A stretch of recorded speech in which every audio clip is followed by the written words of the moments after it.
there were a lot of shortcomings with Georgia's offense last season. I feel like we talk about it a lot.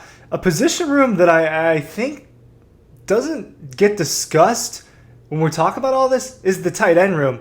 And to me, Georgia needs more out of its tight ends in 2025 if it's going to be successful. Ryan Clay from Dawg Post talking about Georgia's tight ends. I think that the offensive line gets a fair share of blame. Carson Beck gets a fair share of blame. Mike Bobo gets the lion's share of criticism. People talk about the running backs not being as good as they usually are, and that's true, and that kind of coincides a little bit with the offensive line. Obviously, a big point of the discussion is talking about the drops by the Georgia receivers and the pass catchers last year, leading the country in drop passes. But something that I really don't think gets discussed in all this is that largely the tight ends just weren't super productive. Lawson Lucky ended up being Georgia's leading receiver in the tight end group, 24 catches for 348 yards and 3 touchdowns. Delp had 21 catches for 248 yards, 100 yards fewer. He had 4 touchdowns, so 1 more touchdown. And collectively, those numbers aren't terrible, right? We're talking about what? Almost 600 yards and 7 touchdowns. And that's fine. But part of why it's easier to judge and say, hey, man, that just wasn't enough, and it's hard to replicate it, is coming off of 3 straight years of Brock Bowers' dominance where he put up better numbers than that. And he had 13 touchdowns in one season. He had 900 yards in one of those seasons, and he was just an absolute freak show. So Oscar Delp kind of alluded to that. We got to talk to both Oscar Delp and to Lawson Lucky, and those are the older tight ends in this room. Delp going into year 4, Lucky going into year 3. They're the most experienced guys, and they're probably going to be the 2 that are out there the most on the field. I'd be surprised if any other thing was the case, unless just one of these younger guys just proves to be better, which is possible. But we got to speak to both of them, and specifically when we were talking to Oscar Delp, he had a ton to say. I think it was a pretty interesting conversation. He opened up about his personal struggles. He opened up about why he thinks Georgia's offense kind of struggled as a whole. But he harped on the fact that he was listening to the outside noise too much. He wasn't getting really specific about that. He wasn't getting specific about, hey, I was listening to the fact that I was supposed to come out after year 3 and be an NFL draft pick. It kind of seemed for a second, maybe that's what he's talking about. But the more you think about it, the more it probably was, hey, Oscar Delp, you're a pretty highly rated tight end recruit. There's that. And there's also the fact that you're playing in the shadow of arguably the greatest college football tight end of all time in Brock Bowers, and a guy who immediately is an impact player in the NFL. There's pressure with that. There's pressure in replacing someone that was as great as Brock Bowers was. And so Oscar Delp kept saying, or what he said was, he felt like he had 1 foot out the door during the 2024 season because he was listening to the critics. He was listening to the outside noise. He said he was thinking about things that he just quite simply shouldn't have been thinking about. And I found that really interesting. Because Kirby and this program kind of prides itself on, well, that's all rat poison. That's all BS. That's anything that the media is saying or what critics are saying, they can't be listening to that. Well, clearly, we're living in a day and an age where the phone is, look, it's attached to my hip. I'm young. I'm only a couple years older than these guys. And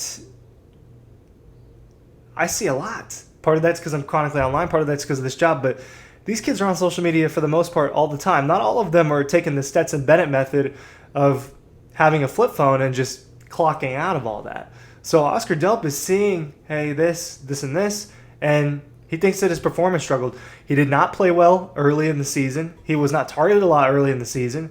And his production in November was far better when he had those 4 touchdowns, when he had a really big game against Tennessee, than it was in that August game and September and October combined. Lucky, I don't know if Lucky's more talented. To me, they both are somewhat similar talents, pretty good receivers, pretty good pass catchers, can block. I think Oscar Delp's a little bit better of a blocker. We talked to Lucky. He's got a little bit more charisma than Oscar. Oscar's a little bit more reserved in these interviews, and Lucky, he wants a ring for himself. He says, hey, look, I wasn't on those national championship teams. There's a lot of people on these teams that didn't want a ring. So he really wants a ring for himself. And look, they've got to play better. I think that both of them are pretty dynamic. I think behind them, there's a kid in Jaden Riddell who I believe is pretty talented. I think that that's someone that you can kind of get excited about in this tight end room. He's going to be wearing number 23. He's big, 6'3", 6'4" frame, kind of that Brock Bowers types of frame. I'm not saying he's a Brock Bowers type of player, but we've seen, hey, look, these super athletes at tight end can make a huge difference in these ball games. So I think that that's kind of the mold with them. These aren't big bruising tight ends. They're not Isaac Nada. They're not, I don't know. I can't even think of another example off the top of my head. But a lot of these other tight ends, these are kind of more athletic tight ends that are more modern. That's a better way to put it. These are more modern tight ends, all of them. And Oscar Delp at this point is kind of the biggest bruiser out of all of them. And even that's not what he is at heart. This is a guy that was a really good pass catcher in high school and has shown that at Georgia. But collectively, the offense didn't play as well. Something that I noticed when you look back and you watch the second half of the Texas game, and Gunnar Stockton has to go in there for Carson Beck, the game plan changes a little bit. Georgia's playing against one of the best defenses in college football in that Texas defense last season, and there's a trophy on the line, and there's a playoff bye on the line. Well, what'd they do? They went to what they were comfortable with. They got Lawson Lucky involved. They got Oscar Delp involved a couple of times in overtime. Gunnar Stockton connected with him, and those were huge plays in overtime where Delp converts a first down on, I believe, a 3rd and 4 on kind of this weird play where Gunnar rolls to his left, hits Delp right there about the line of scrimmage, and he powers his way for a first down. He hit Delp for, I think, an 8 or a 9-yard game a couple plays later, and he was huge in that. And the tight ends love Gunnar Stockton. That's something that I think is really interesting. Oscar Delp is roommates with Gunnar Stockton, actually. Him and Drew Bobo, they all live together. There's a lot of chemistry there. So you start to wonder, hey, these guys really care about each other. When friends connect on the team and you're friends with someone, it could even be pickup basketball, it could be real basketball, it could be baseball, it could be football. When you're really connected to people, it makes things easier, and there's an extra layer of trust when you're out there on the field, the court, whatever it is. And look, those guys live together, Gunnar Stockton and Oscar Delp. And you saw after the SEC championship, Oscar Delp saying, oh, that boy's from Rabun County. Oh, that's Gunnar Stockton. He was happy for his guy, and they were happy for his guys. There was a behind-the-scenes clip that ended up coming out later on where Lawson Lucky was talking to Gunnar Stockton. He was saying, hey, if you have as much faith in yourself that I do in you, then we're going to be okay. That's essentially what he said. It's a little bit more slang involved in the way that Lucky put it, but those guys have a lot of trust in Gunnar Stockton, and he's most likely going to be the quarterback for Georgia this coming season, unless something changes or if he really isn't winning this battle and we've been fooled by what we're seeing and hearing. But it's going to be Gunnar otherwise, and those players need to step up for a quarterback that's going into his first year as the starter. And now there's some of the older players in the room. Oscar Delp is one of the only seniors on this team. He was around when they won a national championship. He contributed in moments in both that national championship. He contributed in moments in that Ohio State Peach Bowl game. He understands what it takes to be excellent and to win. And he thought it took a really long time for him to realize in 2024, okay, I'm not doing this the right way. We're not practicing the right way. This offense has got things in their head.